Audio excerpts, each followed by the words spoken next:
And hello, everyone. This is Daniel with the Legacy of Daniel podcast, and you're listening into my financial news show. Every day, I try to pull together some news headlines in the financial markets, and just have a little bit of a discussion, and provide some of my opinions on the current conditions in the market. I'm not a PhD holder in economics. I never studied business in school, but I have spent about 15 years working various different jobs, volunteering in different areas in society. I went through school, paid my way through school, working two jobs. I started investing when I was, in high school, learning how to invest, researching companies. I don't know much about accounting. I'm not the best accountant, not the best with math, but human behavior and understanding of the markets is something that I am quite familiar with and confident in speaking on. So that is kind of where I lay my specialty at. But today, in some of the news that I want to go over, um, the Biden administration slashes credit card fees to $8, down from $32 on average. Um, I'm not sure if this is really a good thing or not, but short term, it may provide some relief to those who maybe are behind on their debt and their bills. But anytime we just kick the can down the road, things start to get a little dangerous. So if you are one of those that doesn't really like to stay on top of their debt and keep it in control, you may want to start to change some behavior. Um, Money is all about behavior and a mindset. And it's really not about budgeting. It's really not even about responsibility or personal responsibility. It's really just about a behavior. You have to want money, and you have to want to use money to make yourself and your life more beautiful and a more beautiful place for others. And you should want to use money to build a life that is presentable to the world. So kind of bit of a different view there. We take too much of a responsibility view to things instead of a value oriented, beautiful oriented view on things, especially when it comes to money. Money should be value oriented and beautiful oriented. What can I do to add value to my life? And money can do a lot to add value to your life and do a lot to make your life much beautiful. And you don't need a lot of money. You don't need the huge house and a nice car. You need to know how to handle money. You have to want money, and you have to want money to work for you and to make your life beautiful and easier. That's kind of the key there. Why gold and Bitcoin are hitting record highs? Um, that's a bit of a tough one. I mean, gold has been on a uptrend for quite a long time. I mean, probably since 2008, gold has been trending upwards. So that's nothing new there. That's just a result of money printing and inflation.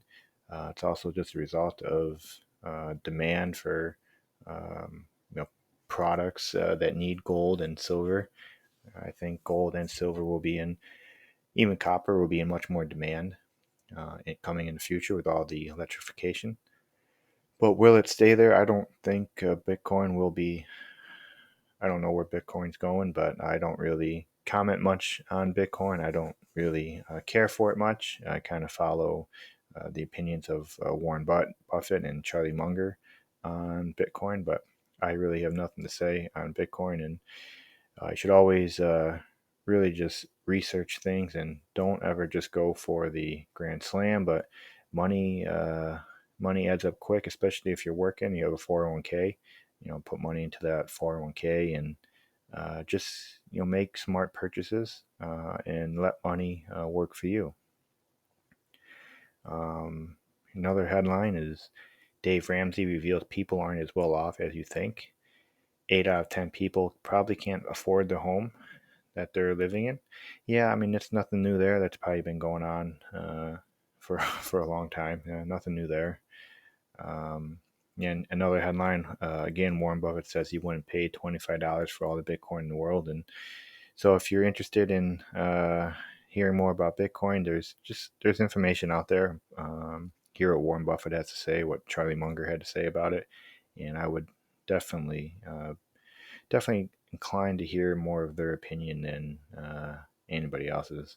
But I don't really have a too much of an opinion on that, and I'm not giving any buy or sell recommendations. You just have to really think on your own, do your research, and make rational, sound decisions. And ultimately, the simplest thing that people can do is sometimes utilizing what their employer has. Employers have HSAs and they have 401ks, and some those work really great, and people just need to learn how to utilize them a little bit more efficiently. There's a lot of millionaires that have come out of 401ks through their employer, and they work well. You just have to be patient, and you have to kind of trust the system a little bit. Artificial intelligence. Artificial intelligence is coming quick, and it's going to come even quicker. I don't think this is anything to fear. I think artificial intelligence will correct a lot of things in society. Yes, it's going to drive the economy may be a little wacky. People may not maybe not sure what's going to happen in the future because of all the jobs that are going to be lost. But I think in the long run, it will all work out for good. So there's nothing really to, in my opinion, I don't fear the AI. Um, but yes, a lot of people may lose jobs, but there's always going to be something new being created. That's just the way the market works, and that's just how things work in more of a free market capitalistic society, where human behavior just kind of is allowed to make a bit more decision based on creativity than on maybe some more various forms of government control. Even though we do have quite a bit of control coming from our government. And let's see, I think that's all I had planned for this news broadcast. These are not going to be very long. All my shows are generally kind of short and quick to the point. And this one is about economics, human behavior, and just some financial news. It's always best to do your research, talk to obviously a professional. I'm not any type of financial professional, and I'm not giving any type of buying or selling advice. Just be rational in your decision making and be smart with your money and let the money work for you as efficiently as possible. And one of the ways the money begins to work efficiently in your life is that you allow the money to make your life more beautiful. And you have to want a more beautiful life.